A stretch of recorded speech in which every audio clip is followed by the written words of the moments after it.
escudriñad las Escrituras, porque a vosotros os parece que en ellas tenéis la vida eterna, y ellas son las que dan testimonio de mí.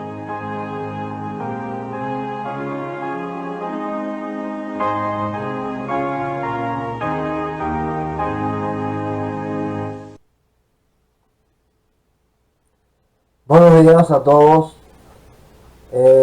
Hoy vamos a aprovechar el tiempo del segundo turno para volver a hacer el ejercicio sobre los fractales. Realmente ustedes hicieron este ejercicio como una prueba en las clases que dimos para ver si funcionaba el sistema este de dar las clases por internet. Pero queremos hacer el ejercicio real en la clase, y hoy vamos a aprovechar el segundo turno, como les decía, para ver este video, y ustedes pues contesten sus preguntas y las envíen después a través de Jordis para calificarles. ¿Por qué nosotros insistimos en esto de los fractales? Bueno, si los fractales se limitaran nada más que a figuras de una geometría irregular creada por los matemáticos de hoy a través de las computadoras, de estos ordenadores, pues nosotros no tendríamos que ver esto. Realmente serían figuras hechas artificialmente en las pantallas de las computadoras. Pero lo importante de esto de los fractales es que el orden geométrico este se encuentra en la naturaleza. O sea, el orden geométrico de los fractales está en la naturaleza, y entonces sí nos interesa conocer, aunque este es un tema nuevo, conocer qué se dice sobre esto, porque precisamente nosotros estamos estudiando el orden del universo. Si realmente hoy los científicos pueden demostrar que existe un orden geométrico en la naturaleza, nos están diciendo que hay un ordenador, que alguien puso este orden en el mundo. Bueno, ¿qué es la geometría regular? Viene esta palabra geometría de una palabra griega, o de dos palabras griegas, ge, que significa tierra, y metría, que significa medida. Es una rama de las matemáticas que se ocupa del estudio de las propiedades de las figuras en el plano o en el espacio.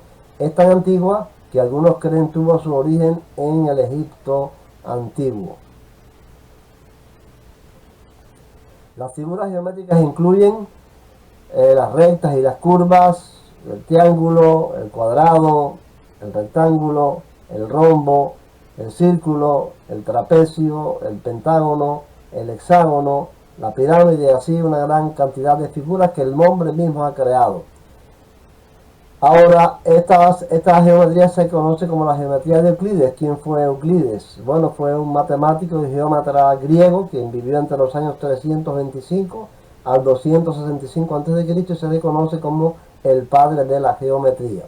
Ahora bien, los matemáticos, los físicos y los científicos en general siempre negaron que la naturaleza tuviera un orden geométrico. Veían en ella el caos geométrico, no el orden. Oye, obviamente,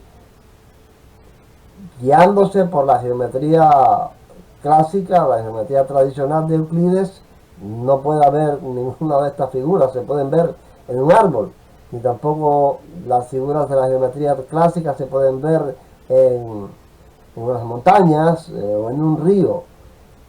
El descubrimiento de los fractales está cambiando esta concepción científica, y hoy cada vez más se acepta que en la naturaleza no hay caos geométrico, sino orden geométrico, y esta es la razón de nosotros considerar este tema.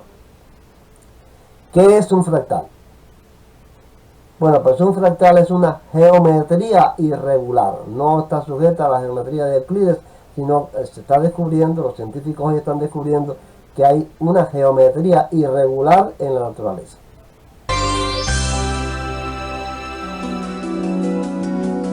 Hoy vamos a hacer una larga excursión por la naturaleza.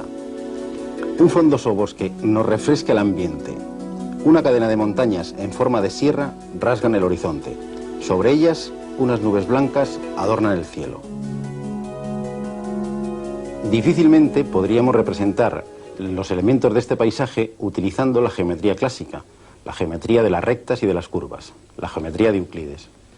Esta geometría, creada hace 2500 años, nos sirve como herramienta para describir el mundo artificial creado por el hombre, donde aparecen elementos regulares basados en líneas rectas y en curvas sencillas. Como muy bien dice Benoit Mandelbrot, uno de los creadores de la geometría fractal, las nubes no son esferas, las montañas no son conos, las costas no son círculos, las cortezas de los árboles no son lisas y los relámpagos no se desplazan en línea recta. Sin embargo, todos estos objetos, las nubes, las montañas, los relámpagos, los árboles, tienen dentro de su irregularidad un orden asombroso. Todos ellos tienen esta extraña propiedad. Su forma se va repitiendo a distintas escalas dentro del mismo objeto. Las ramas de un árbol o las hojas de un helecho reproducen a menor escala la estructura de la planta entera. Algo similar ocurre con las ramificaciones de nuestras venas y arterias, o de nuestros pulmones. En todos estos casos, al aumentar la escala con la que vemos el objeto, las irregularidades, en lugar de suavizarse, parece que se mantienen al mismo nivel, haciéndolo semejante al modelo entero. Esta propiedad, tan difundida en la naturaleza, fue bautizada por Mandelbrot como autosemejanza. Él también acuñó el término de fractal para definir estas configuraciones irregulares y autosemejantes. Pero, ¿qué es un fractal? ¿Qué? Bienvenidos otra vez al origen de la geometría. En el blog de hoy vamos a hablar sobre los fractales. Bueno, uno puede preguntarse qué es un fractal. Un fractal es una estructura matemática autosemejante. ¿Qué quiere decir eso? Pues que si fuésemos haciendo zoom en ella, veríamos que se repite la misma estructura una y otra vez y así hasta el infinito. O estructuras más o menos parecidas, pero que siempre guardan una similitud. La formación de un fractal es algo muy sencillo. Vamos a empezar haciendo el fractal más fácil de todos, que es el fractal del triángulo. Para ello vamos a dibujar la primera estructura, que sería una estructura de este tipo. Un triángulo, dos triángulos, tres triángulos. Y para decir, y básicamente para ir siguiendo la estructura, vamos a hacer exactamente lo mismo en cada uno de los lados. Un triángulo aquí, un triángulo aquí, un triángulo aquí y un triángulo aquí. Y otra vez más, que sería un triángulo aquí, un triángulo aquí, un triángulo aquí, un triángulo aquí, uno aquí, otro aquí y así consecutivamente. ¿Veis? La misma estructura, que es decir, los triángulos en los lados se va a ir repitiendo una y otra vez, ¿vale? Seguiríamos haciendo triángulos por aquí, así hasta el infinito. Incluso este triángulo de aquí sería parte de un triángulo mayor, y eso es básicamente lo que es un fractal. ¿Por qué son tan interesantes los fractales? Básicamente porque son estructuras muy bonitas, generadas básicamente con algoritmos de repetición como este. Existen algoritmos mucho más fáciles de hacer, al menos matemáticamente hablando, que es mediante convergencia de funciones. Pero más o menos para que se entienda es mucho más fácil entenderlo de esta manera, que es simplemente repitiendo la misma estructura. Esta estructura es muy fácil, pero existen estructuras un poco más complicadas. Quizás los fractales más famosos son el fractal de Mandelbrot y el fractal de Julia, cuyas imágenes vamos a poner ahora.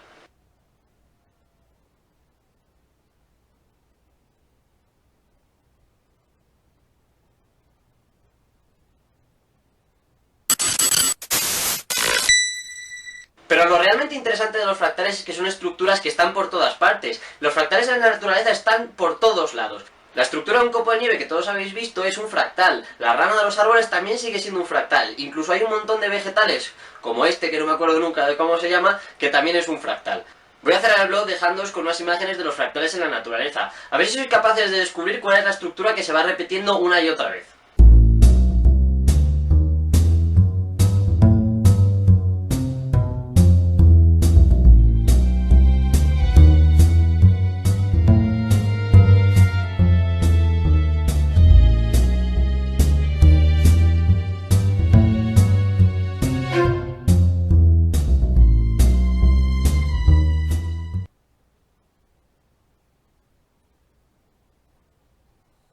Como les decía al principio, si los fractales se limitaran nada más que a figuras hechas en ordenadores por el hombre para crear cosas raras como estas que vimos, pues no tendría para nosotros gran importancia. Sin embargo, sí adquiere una gran importancia porque, repito, los científicos están descubriendo que lo más prodigioso de esto es que los fractales se dan en la naturaleza y es una maravilla del orden cumpliendo un propósito. Por eso nos interesa.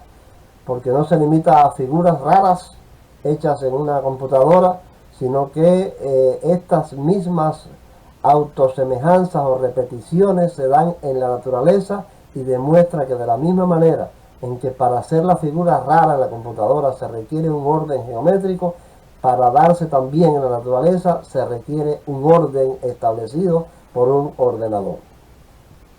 Que en este caso el ordenador no es una computadora, sino es el gran creador del universo. Bueno, estas son de las figuras que podemos ver como repetitivas, que nos demuestran la existencia de los fractales en la naturaleza.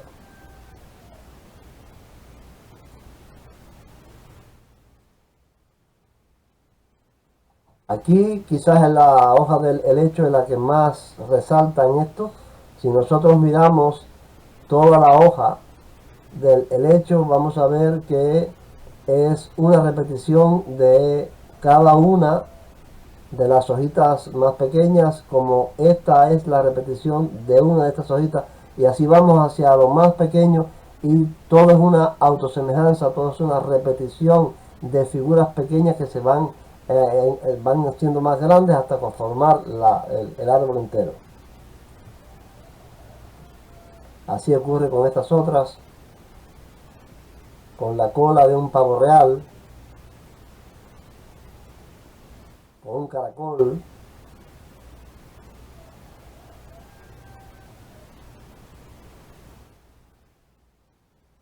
bueno, ahora vamos al ejercicio. Como ustedes hicieron la otra vez, tienen su hoja de papel y van marcando las respuestas según van apareciendo en el video sobre los fractales. Recuerden, la intención de nosotros es conocer, aprender que el orden geométrico en la naturaleza demuestra que ella no es un caos, sino que alguien la hizo con este orden, el supremo ordenador.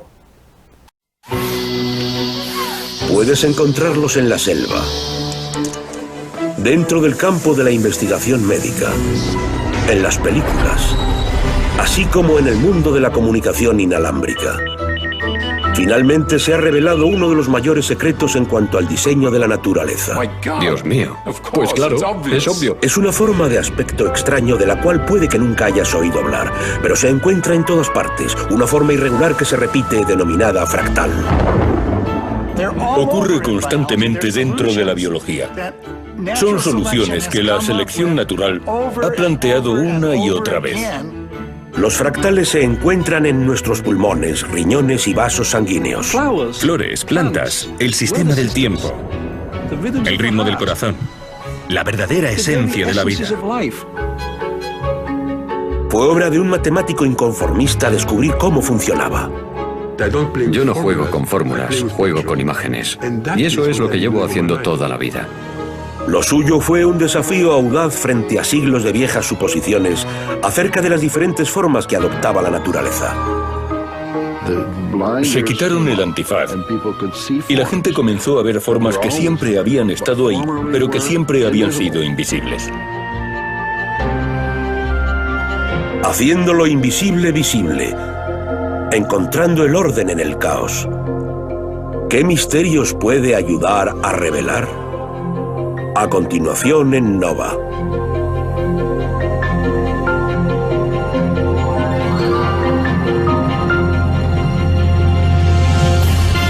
Dimensión oculta.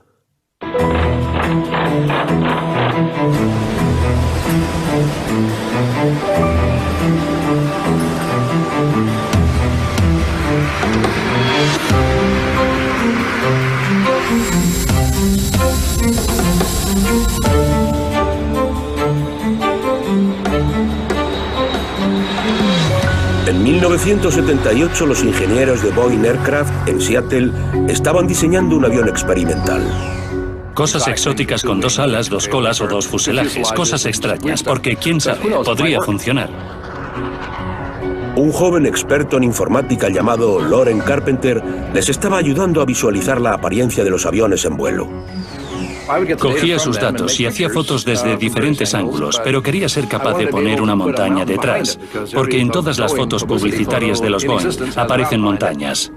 Pero no había forma de hacerlas. Las montañas tienen millones y millones de pequeños triángulos, polígonos o como quieras llamarlos. Por su parte, 100 ya planteaban suficientes problemas, y más en aquella época en la que las máquinas eran tan lentas. Carpenter no quería hacer cualquier montaña. Quería crear un paisaje por el que los aviones pudieran volar. Pero no había manera de hacerlo con las técnicas de animación existentes. Cuando se empezaron a hacer películas, los animadores tenían que dibujar cada fotograma a mano. Miles de dibujos para hacer tan siquiera un dibujo animado.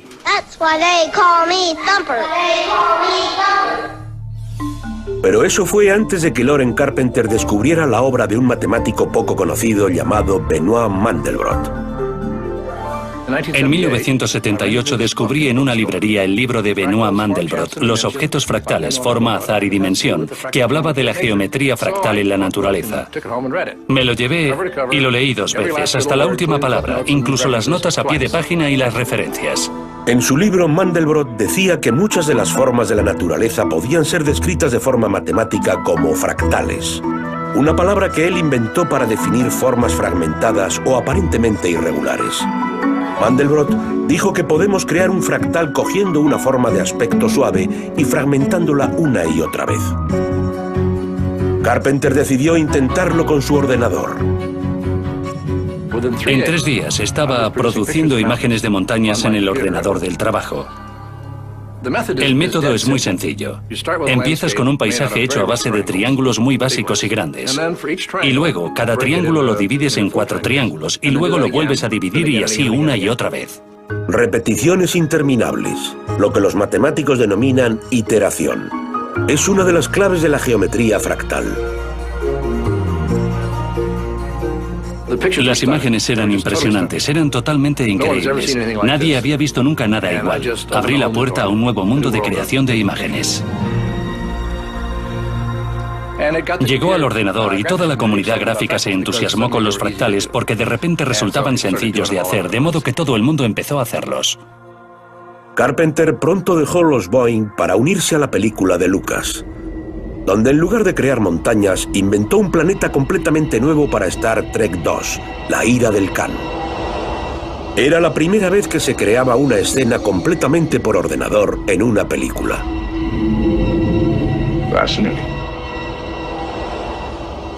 Esto fue posible gracias al nuevo campo de las matemáticas, la geometría fractal.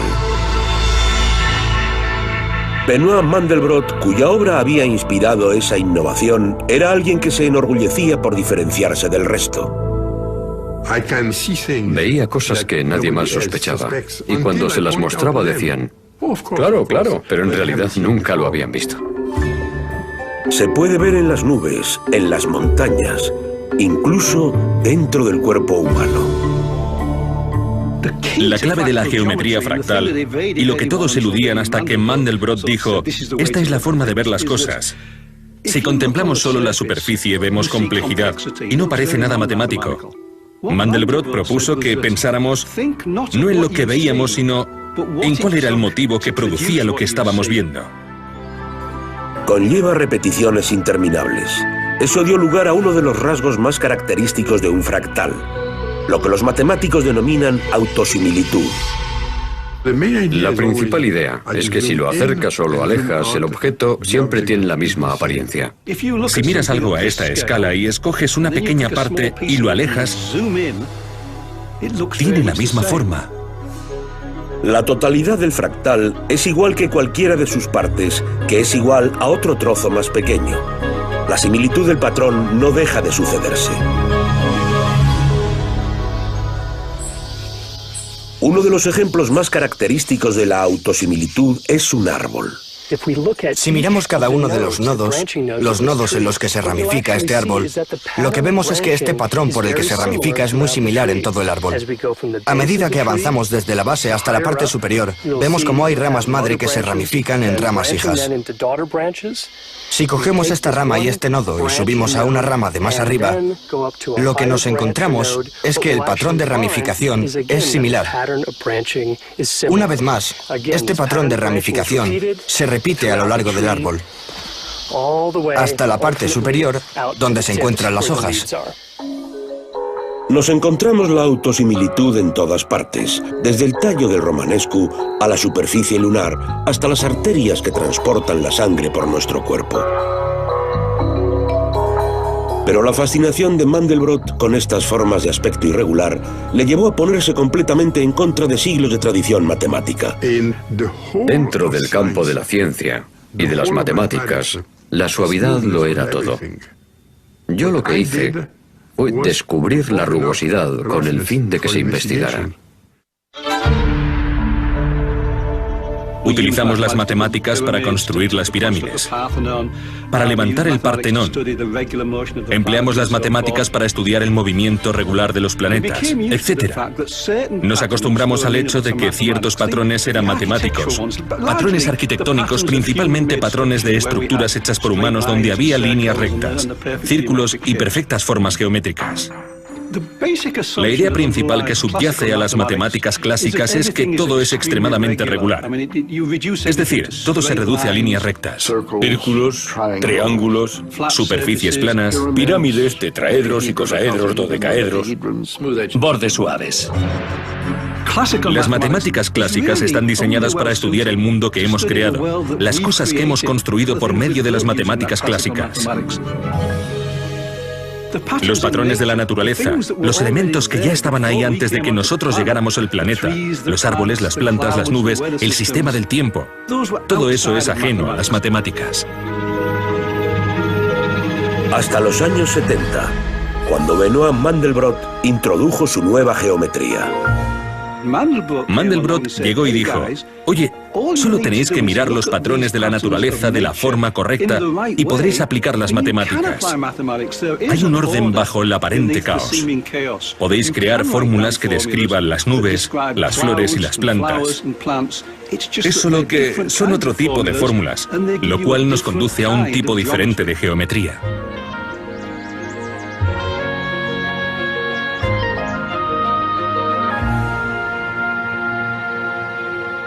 La principal pregunta es, ¿por qué hasta 1970 no escribió nadie un libro denominado La geometría fractal de la naturaleza?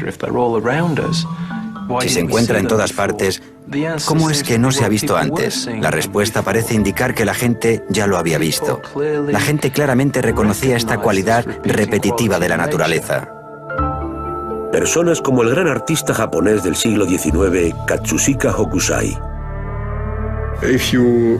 Si miramos detenidamente, vemos una sombra sobre la nube del monte Fuji. La nube está hecha de nubes, sobre nubes, sobre nubes. Hokusai, la gran ola, donde encima de la gran ola se encuentran olas más pequeñas. Después de que en mi libro mencionara que Hokusai era fractal, un montón de gente me dijo: ahora entiendo a Hokusai. Hokusai dibujaba fractales. Todo el mundo piensa que los matemáticos son muy diferentes de los artistas. Yo he descubierto que el arte en realidad está muy relacionado con las matemáticas, solo que utilizan un lenguaje diferente. Por eso, para Mandelbrot, no todos son ecuaciones. Se trata de cómo explicamos este fenómeno visual. La fascinación de Mandelbrot con el aspecto visual de las matemáticas comenzó cuando era estudiante. Fue en enero del 44, cuando de repente me enamoré de las matemáticas. Y no de las matemáticas en general, sino en particular de la geometría en su forma más sensual. Esa parte de la geometría en la que se encuentran las matemáticas y la vista. El profesor estaba hablando de álgebra, pero yo comencé a ver en mi mente figuras geométricas que encajaban con esa álgebra. Y una vez que ves esas imágenes, el resultado era evidente. Descubrí algo en lo que no había reparado antes. Sabía cómo transformar en mi mente y de forma instantánea las fórmulas en imágenes. De joven, Mandelbrot desarrolló un fuerte sentido de independencia, en parte debido a que era judío y a su experiencia viviendo en Francia durante la ocupación nazi. Durante 4 años consiguió eludir la amenaza constante de ser arrestado y deportado. No hay nada más duro, en cierto modo, que sobrevivir a una guerra. Y ya no como soldado, sino como un civil atormentado. Sabía cómo actuar y no me fiaba mucho de la sabiduría popular. Tras la guerra, Mandelbrot obtuvo el doctorado. Intentó dar clases en una universidad francesa, pero no parecía encajar. Me dijeron que tenía talento, pero que estaba confundido y que por ello hacía las cosas mal. Me sentía como un pez fuera del agua. De modo que dejé este trabajo en Francia y decidí arriesgar para entrar en IBM. Era el año 1958. La gran empresa estadounidense era pionera en aplicar una tecnología que pronto revolucionaría nuestro modo de vida, el ordenador. IBM buscaba pensadores creativos, inconformistas, incluso rebeldes. Gente como Benoit Mandelbrot. De hecho, se habían ganado la fama en el mercado de bichos raros. Nunca tuvimos la más mínima sensación de haber destacado. Los compañeros de Mandelbrot le comentaron al joven informático un problema que preocupaba mucho a la empresa. Los ingenieros de IBM estaban transmitiendo información de los ordenadores a través de los cables del teléfono, pero en ocasiones la información no llegaba. Se dieron cuenta de que de vez en cuando los cables hacían demasiado ruido. Se producían muchos errores. Era una situación complicada. Mandelbrot trazó la información del ruido y lo que vio le sorprendió. Sin tener en cuenta la escala de tiempo, el gráfico resultaba idéntico. Un día, una hora, un segundo... daba igual. Era el mismo. Resultó ser una autosimilitud real. Mandelbrot estaba impresionado. El extraño patrón le recordaba algo que le había intrigado de joven. Un misterio matemático que databa de hacía prácticamente 100 años. El misterio de los monstruos. En realidad la historia comienza a finales del siglo XIX. Los matemáticos habían puesto por escrito una descripción formal de cómo debía ser una curva. Pero dentro de esa descripción había más cosas, elementos que satisfacían la definición formal de lo que era una curva, pero que eran tan raros que ni siquiera podían dibujarlos o pensar en dibujarlos. Eran vistos como monstruos o cosas más allá de lo real. No eran líneas, ni siquiera nada parecido. No eran círculos, era algo muy extraño. El matemático alemán Georg Cantor creó el primero de estos monstruos en 1883. Cogió una línea recta y dijo: voy a dividir esta línea en 3 partes. Elimino el tercio interior, por lo que solo me quedan 2 líneas en cada extremo. Luego cojo esas 2 líneas, elimino el tercio interior y lo vuelvo a hacer. Y así sucesivamente. Mucha gente podría pensar, bueno, si voy eliminando elementos, al final no me quedará nada, pero este no es el caso. No queda solo un punto ni 2, quedan infinidad de puntos.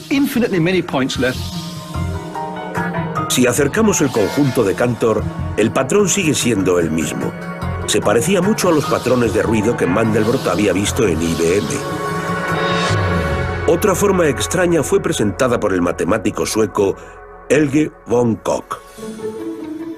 Koch dijo, empiezas con un triángulo equilátero, una de las figuras geométricas clásicas euclidianas, y en cada lado coges una parte y lo sustituyes por 2 partes que son más grandes que la parte original. En cada una de ellas sustituyes 2 partes que son ahora más grandes que la original. Una y otra vez.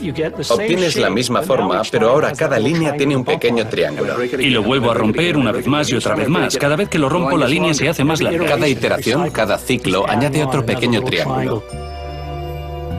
Imagina iterar ese proceso de añadir pequeñas partes muchísimas veces. Al final acabas con algo infinitamente largo. La curva de Koch es una paradoja. A la vista, la curva parece finita, pero matemáticamente resulta infinita, lo que supone que no se puede medir. En aquella época se denominó curva patológica, ya que carecía de sentido según la forma de pensar de la gente acerca de las medidas, la geometría euclidiana, etc. Pero la curva de Koch resultó ser crucial de cara a un problema persistente de medida, la longitud de una costa.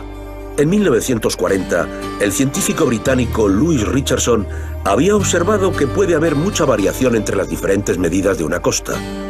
Depende de lo larga que sea tu regla y de la paciencia que tengas. Si mides la costa de Gran Bretaña con una regla de 2 kilómetros, dará como resultado tantas reglas. Si lo medimos con una regla de 30 centímetros, resulta que es más larga. Cuanto más pequeña sea la regla, obtendremos un número mayor. Porque siempre puedes encontrar más entrantes.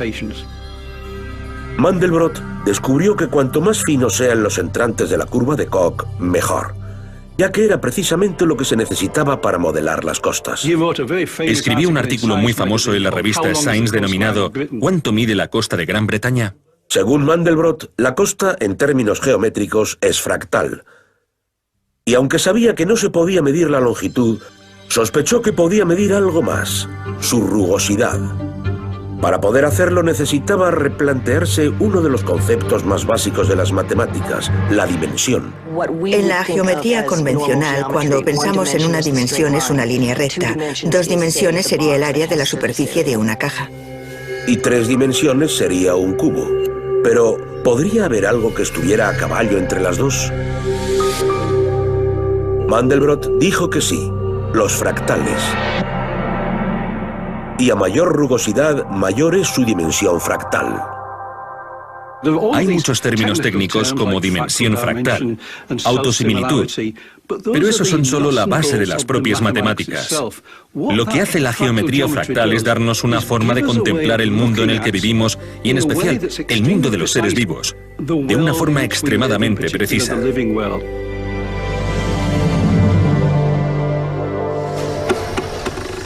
La innovadora forma de pensar de Mandelbrot fue gracias al entusiasmo que mostraba ante las nuevas tecnologías.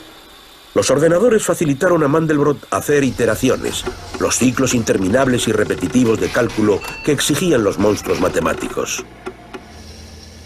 Los ordenadores eran totalmente imprescindibles. De lo contrario, habría supuesto muchísimo esfuerzo. Mandelbrot decidió dirigir la atención hacia otro de los monstruos. Un problema que planteó un joven matemático francés llamado Gaston Juliá durante la Primera Guerra Mundial. Gaston intentaba averiguar qué ocurría cuando coges una simple ecuación y la iteras mediante un bucle de retroalimentación. Eso significa que cogemos un número, lo introducimos en la fórmula y sacas otro número.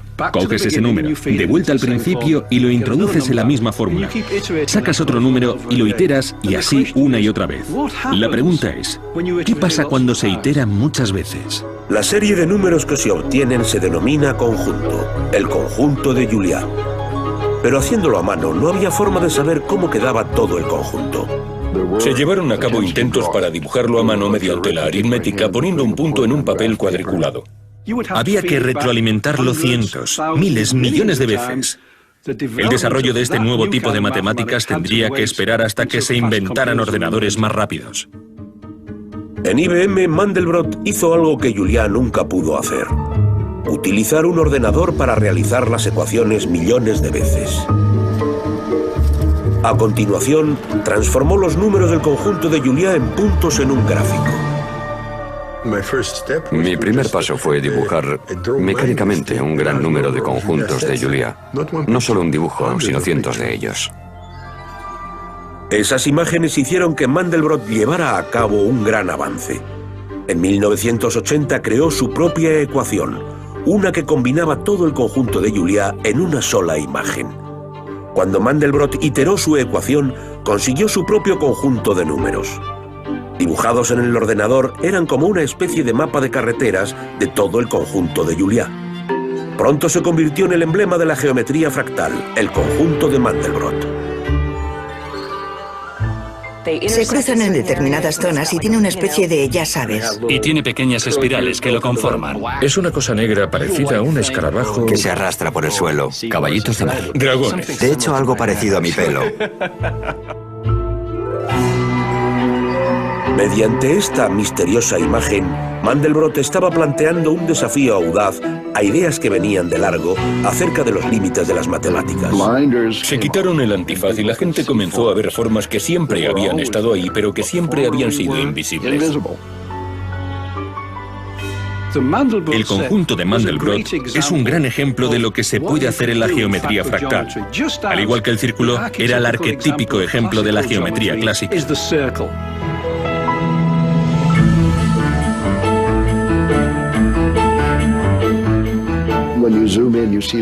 Si lo acercas lo vuelves a ver, de forma que hay autosimilitud.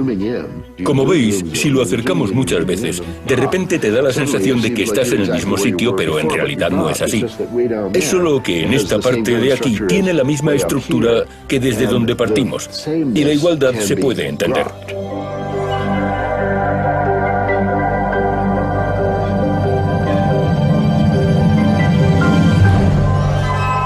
Las imágenes cautivadoras de Mandelbrot impulsaron una moda pasajera en el mundo de la cultura popular. De repente esto parecía un incendio forestal.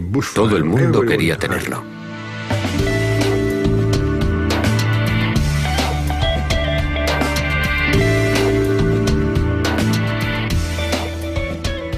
Aunque estaba sucediendo algo grande, esto fue un hecho cultural de grandes dimensiones. A finales de los 70, Jane Barnes había impulsado un negocio de diseño de ropa masculina. Cuando empecé con mi negocio en el 76, yo hacía las telas a la vieja usanza, sobre papel cuadriculado y tejiéndolas sobre un pequeño telar. Pero luego descubrió los fractales y se dio cuenta de que las reglas simples que los formaban podrían utilizarse para crear complicados diseños de ropa. Pensé que era increíble. Mediante este concepto tan simple pensé, yo puedo crear diseños con eso. Pero en los 80 no sabía muy bien cómo diseñar un fractal porque no había software. De modo que Barnes recibió ayuda de dos personas que sabían mucho acerca de matemáticas y de ordenadores, Bill Jones y Dana Cartwright. Dejé que Dana y Bill me crearan un software. Me dijeron, tu trabajo es muy matemático. Y yo les dije, ¿sí? Es la asignatura que peor se me daba en el colegio. Teníamos a un físico, a un matemático y a una diseñadora textil. Teníamos tanto que aprender los unos de los otros. Yo no sabía lo que era ni una urdimbre ni una trama. Por su parte, Jane, su habilidad con los números era bastante limitada, dicho de forma educada. ¿Todos los parámetros están aquí? Había una forma de poder comunicarnos. De alguna manera nos entenderíamos y de hecho sucedió muy pronto. La prensa de moda en general pensó, Jane se ha vuelto loca. Empezaron a llamarme la tarada de la moda, pero no pasaba nada. A mí no me afectaba porque estaba aprendiendo mucho, era divertido y a la vez inspirador. Conseguí hacer cosas que resultaba imposible hacerlas a mano. Hay veces que pienso en cosas y digo, acabo de ver cómo la luz atraviesa la mosquitera. Mira el patrón de moiré que está dibujando en el suelo. ¿Puedo dibujarlo? De ninguna manera, pero puedo describírselo a mi matemático. Esto me recuerda, él me envía el generador para que lo pruebe. Y yo me siento ante el ordenador y digo, a ver qué ha estado haciendo. Tengo parámetros que puedo manejar. Los pulso y digo, vaya, no es para nada lo que me imaginaba, pero es genial.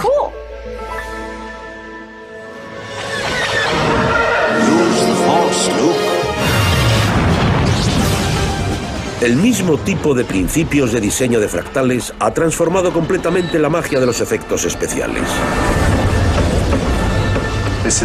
Este es un momento crucial en Star Wars Episodio 3, donde nuestros dos héroes se encuentran en uno de los extremos de este brazo mecánico gigante. Mientras tanto, la lava salpica el brazo. Mi punto de partida aquí es coger el modelo en 3 dimensiones y coger un chorro que expulse lava. Esto parece bastante aburrido. Está haciendo lo adecuado, pero el movimiento carece de interés visual. Echemos un vistazo a lo que sucede cuando aplicamos la espiral fractal. Se convierte en fractal si cogemos la misma espiral, la encogemos y la volvemos a aplicar. La volvemos a coger, la encogemos y la aplicamos de nuevo. La encogemos y la volvemos a aplicar. Y a partir de esto solo se trata de aplicar más y más capas. He empleado la misma técnica aquí para crear estos ríos de lava adicionales. Y también lo he hecho aquí para conseguir el color rojo de las ascuas. Luego cogemos todas esas capas y las añadimos para conseguir la imagen final. La lava principal en primer plano. La lava adicional al fondo. Ascuas, chispas, vapor, humo.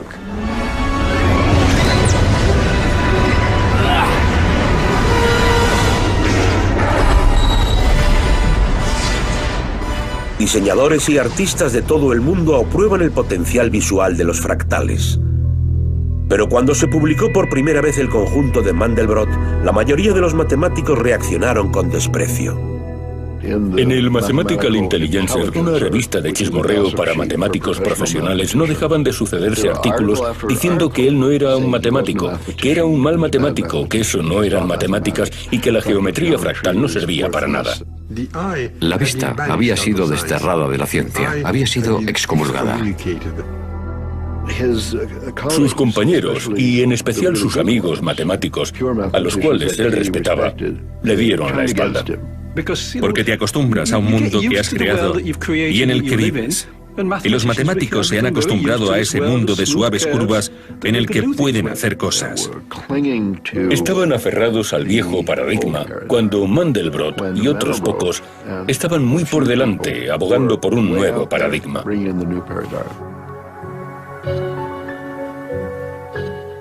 Me solía llamar por teléfono de madrugada porque estaba molesto.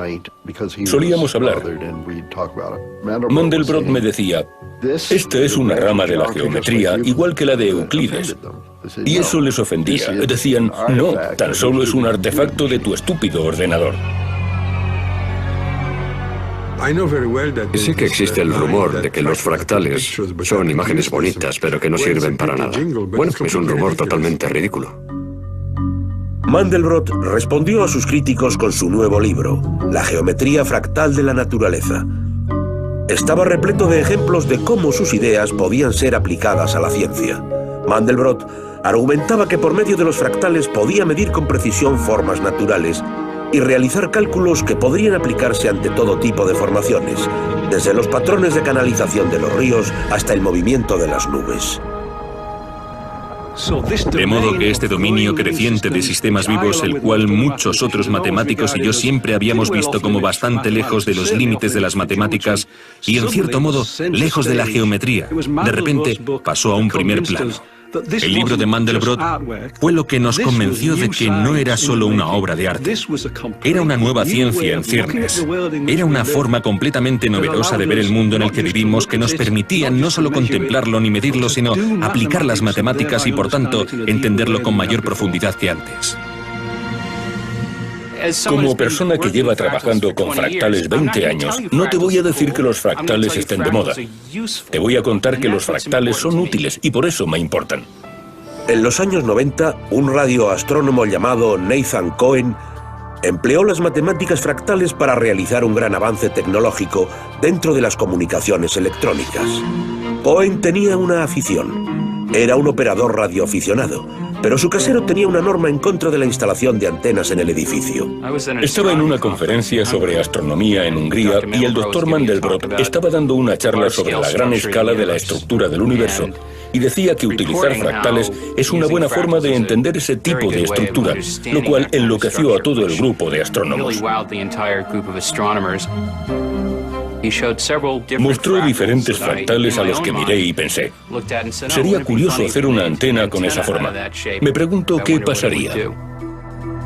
Uno de los primeros diseños que probó estaba inspirado en uno de los monstruos del siglo XIX, el copo de nieve de Helge von Koch. Acordándome de la conferencia dije, bueno, tengo un trozo de alambre, ¿qué pasa si lo doblo? Tras doblarlo, lo enganché al cable y a mi radio de aficionado, y me quedé bastante sorprendido al comprobar que funcionó desde el primer instante. Funcionaba muy bien. Y descubrí que, para mi sorpresa, podía hacer la antena mucho más pequeña si usaba el diseño fractal. Fue una forma interesante de escabullirme del casero. Los experimentos de Cohen pronto le llevaron a otro descubrimiento. Utilizando el diseño fractal no solo conseguía antenas más pequeñas, sino que le permitía recibir un rango mayor de frecuencias. Usando fractales de forma experimental, conseguí una antena con un ancho de banda amplio, lo que me llevó a preguntarme, ¿por qué sucede esto? ¿Qué tiene la naturaleza que te pide que utilices los fractales para llegar hasta aquí? El resultado de este trabajo era un teorema matemático que demostraba que si quieres conseguir que algo funcione como una antena sobre un rango muy amplio de frecuencias, se requiere autosimilitud. Tiene que tener una forma fractal para que funcione. Y esa es la solución exacta. No se puede decir que haya una sola forma de hacerlo. Se obtuvo matemáticamente. Fuimos capaces de demostrar que era la única técnica que se podía emplear para llegar hasta aquí. Cohen llevó a cabo este descubrimiento en una época en la que las compañías de teléfonos móviles se enfrentaban a un problema. Estaban ofreciendo los últimos adelantos a sus clientes, Bluetooth, walkie-talkie y Wi-Fi, pero cada uno de ellos actúa con una frecuencia diferente. Tienes que ser capaz de utilizar todas esas frecuencias y tener acceso a ellas sin 10 gruesas antenas que salgan a la vez. El resultado podría ser que el teléfono acabe pareciéndose a un puercoespín, pero la mayoría de la gente no quiere llevar un puercoespín. Hoy en día las antenas fractales se utilizan en decenas de millones de teléfonos móviles, así como en otros dispositivos con comunicaciones inalámbricas de todo el mundo. En los próximos 10, 15 o 20 años vamos a tener que usar fractales, ya que es la única manera de conseguir costes más bajos y menor tamaño para todas las complejas necesidades de telecomunicaciones que tenemos. Una vez que te das cuenta de que un astuto ingeniero usaría fractales en muchísimos contextos, comprenderás mejor por qué la naturaleza, que es más sabia, lo emplea de tantas formas. Ocurre constantemente dentro de la biología. Son soluciones a las que la selección natural ha llegado una y otra vez. Un claro ejemplo, los ritmos del corazón. Algo que un cardiólogo de Boston, Arie Goldberger, llevaba estudiando toda su vida profesional. La noción de que el cuerpo humano y el universo son una máquina se remonta a la época de Newton. Así que de algún modo somos máquinas, mecanismos, el latido del corazón es este cronómetro. Al parecer Galileo usaba su pulso para cronometrar el balanceo del movimiento pendular. De forma que todo eso encaja con la idea de que el latido normal del corazón sea como un metrónomo. Pero cuando Goldberger y sus compañeros analizaron los datos de cientos de personas, se dieron cuenta de que la vieja teoría era errónea. Esto es lo que utilizo para mostrar la serie de latidos de un sujeto sano. Como podéis observar, el latido del corazón no es constante. Fluctúa, y de hecho fluctúa mucho. En este caso, fluctúa entre 60 y 120 latidos por minuto. Los patrones le resultaban familiares a Goldberger, quien al parecer había leído el libro de Benoit Mandelbrot. Cuando trazas los intervalos entre los latidos, lo que vemos es muy parecido a los bordes rugosos de la cordillera que había en el libro de Mandelbrot. Las ampliamos, las extendemos y vemos que hay más de estas fluctuaciones sobre fluctuaciones. El latido de un corazón sano resulta que posee una arquitectura fractal. La gente dice que esto no es cardiología, pero yo animo a que se hagan cardiólogos para poder comprobarlo. Da la casualidad de que sí es cardiología. Goldberger ha descubierto que el latido de un corazón sano tiene un patrón fractal característico, un rasgo que quizá algún día pueda ayudar a los cardiólogos a detectar antes los problemas cardíacos. De acuerdo, mantén los ojos abiertos. Nos disponemos a proyectar las imágenes. En la Universidad de Oregón, Richard Taylor ha encontrado la forma de emplear fractales para revelar los secretos de otra parte del cuerpo, el ojo. Lo que queremos hacer es ver lo que hace el ojo para permitirnos absorber tanta información visual. Eso es lo que nos condujo a la trayectoria del ojo.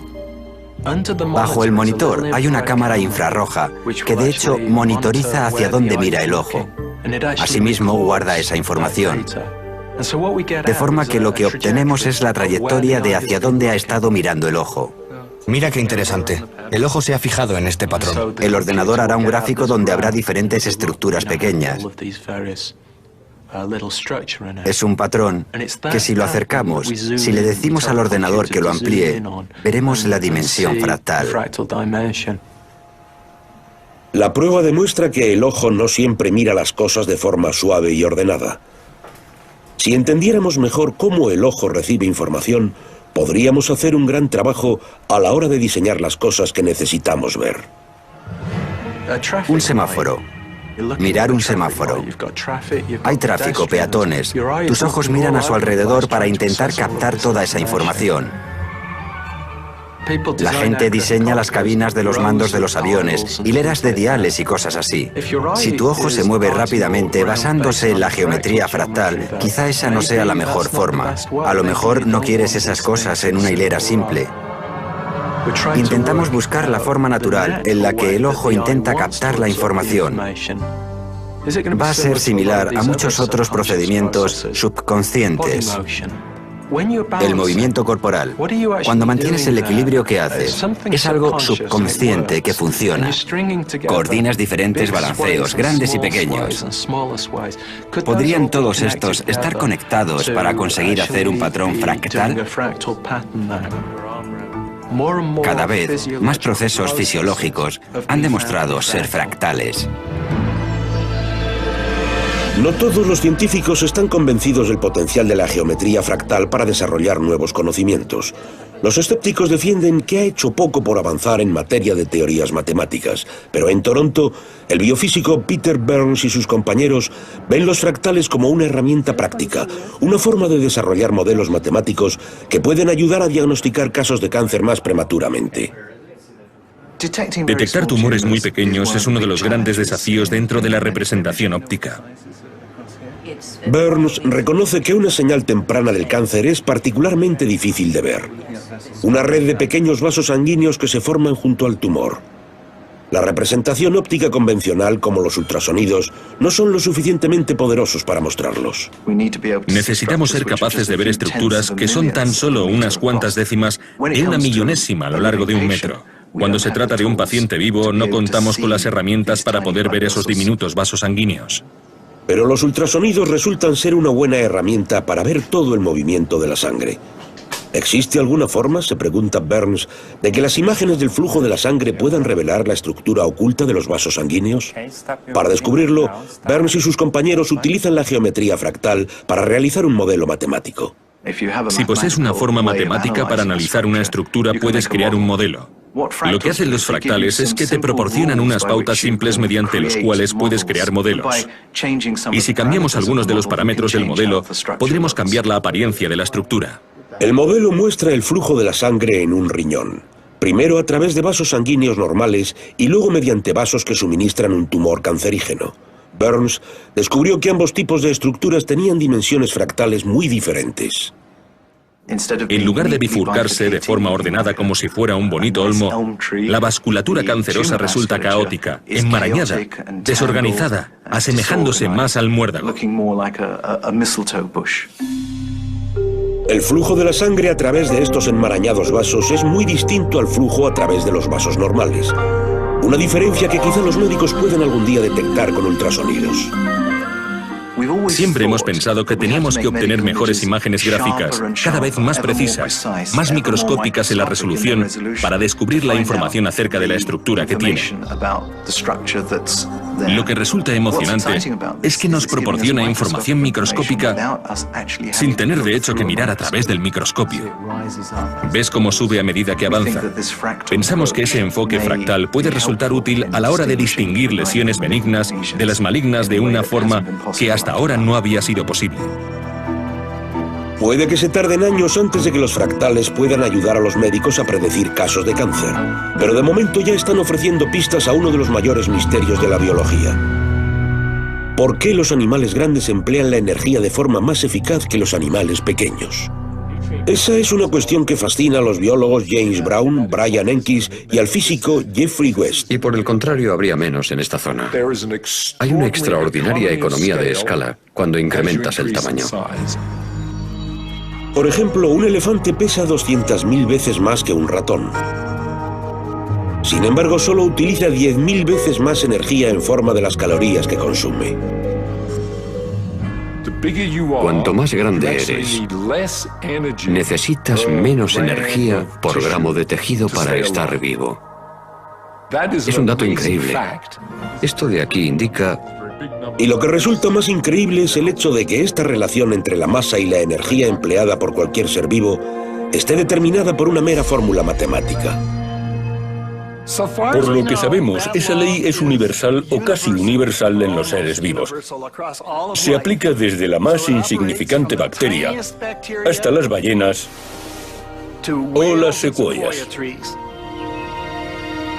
Pero a pesar de que esta ley se descubriera en 1930, nadie ha sido capaz de explicarla. Pensábamos que probablemente tuviera algo que ver con cómo están distribuidos los recursos en el interior del cuerpo de los organismos en función de cómo varían en tamaño. Dimos un gran salto al decir que la vida, en cierto modo,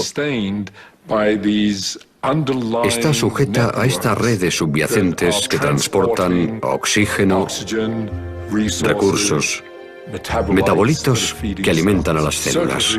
El sistema circulatorio, el sistema respiratorio, los sistemas renal y neural. Resulta evidente que los fractales saltan a la vista.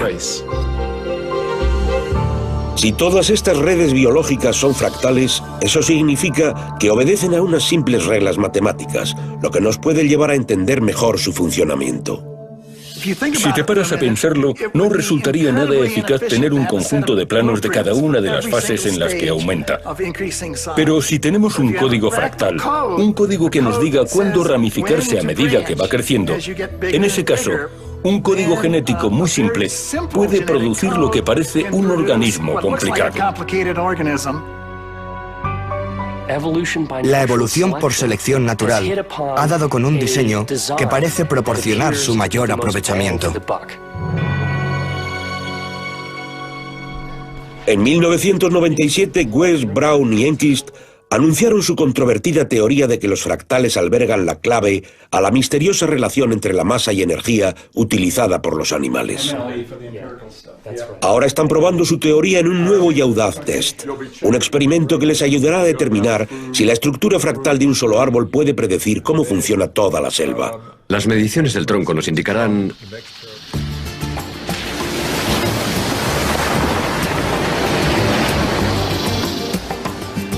Enquist ha viajado a Costa Rica, a la provincia de Guanacaste, en la parte noroeste del país. El gobierno ha reservado más de 120.000 hectáreas en Guanacaste como área de conservación. Esta selva tropical, al igual que otras de todo el mundo, ejerce un papel fundamental a la hora de regular el clima del planeta, ya que absorbe el dióxido de carbono de la atmósfera. Si contemplamos esta selva, básicamente podríamos decir que respira. Si comprendemos la cantidad total de dióxido de carbono que absorben estos árboles, entonces podremos comprender mejor cómo esta selva finalmente regula la cantidad total de dióxido de carbono de la atmósfera. Con un número creciente de niveles de dióxido de carbono a nivel mundial, ¿cuánto CO2 puede absorber una selva como esta? ¿Qué importancia tiene a la hora de protegernos del calentamiento global que estamos experimentando? Enquist y un equipo de científicos norteamericanos opinan que la geometría fractal podría ayudar a la hora de resolver estos problemas. Van a empezar haciendo lo último que pensarías que haría aquí un científico: cortar una balsa. De todas formas, se está muriendo y además cuentan con el permiso de las autoridades. So, Christine, as soon as you know the height of that tree, we can actually figure out the approximate angle that we need to take it down on. Enganchar una cuerda en una de las ramas superiores ayudará a asegurar que el árbol caiga justo donde quieren. Very good, very nice.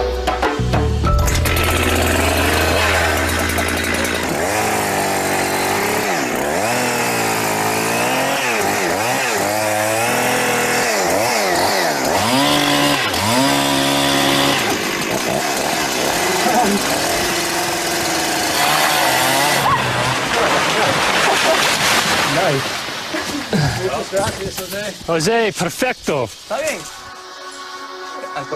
A continuación, Enkis y sus compañeros se disponen a medir el ancho y la longitud de las ramas para saber su estructura fractal. 10.06. No, it's 8. 6.3.03. 608. 7 on the nose. También miden cuánto dióxido de carbono contiene una sola hoja, lo que les ayudará a averiguar cuánta cantidad es capaz de absorber todo el árbol. Si sabemos la cantidad de dióxido de carbono que puede absorber una hoja, esperemos que usando la regla de la ramificación fractal podamos saber cuánto dióxido de carbono es capaz de absorber el árbol. Su idea es pasar de este árbol a toda la selva.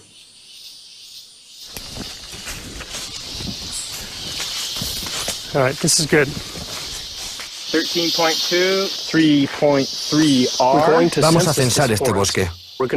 Vamos a medir el diámetro en la base desde los árboles más grandes hasta los más pequeños. De esta manera podremos hacer una muestra de la distribución de tamaños de la selva.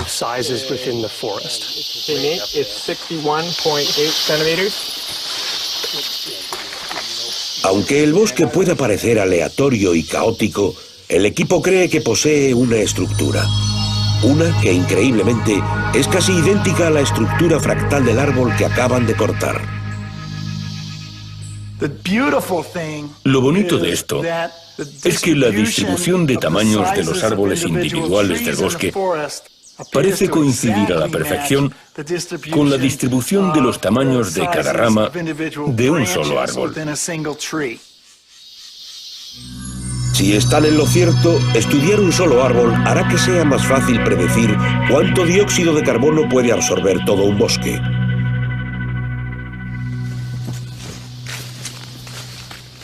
Cuando terminan aquí, cogen sus mediciones y regresan al campamento base para ver si están en lo cierto. Entonces esto sería el árbol, ¿no?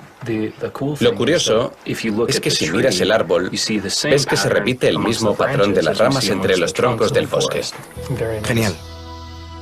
Tal y como lo habían predicho, el número relativo de árboles grandes y pequeños coincide con el número relativo de ramas grandes y pequeñas.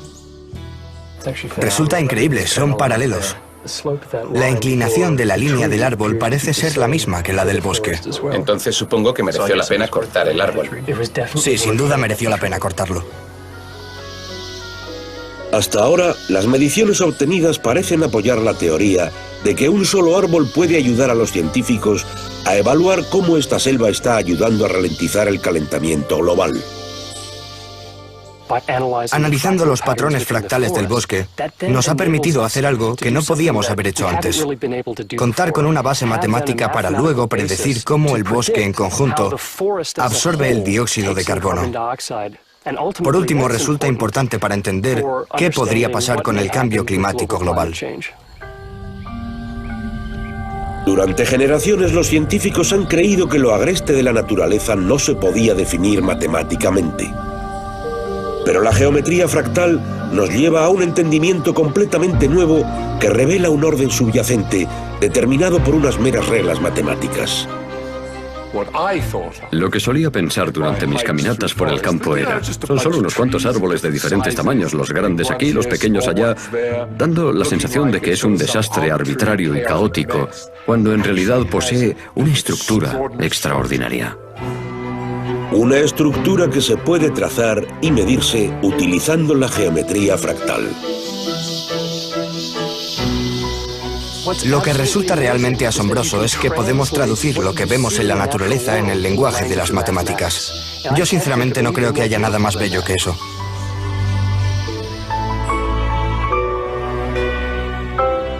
Las matemáticas son la única estrategia para entender la complejidad de la naturaleza.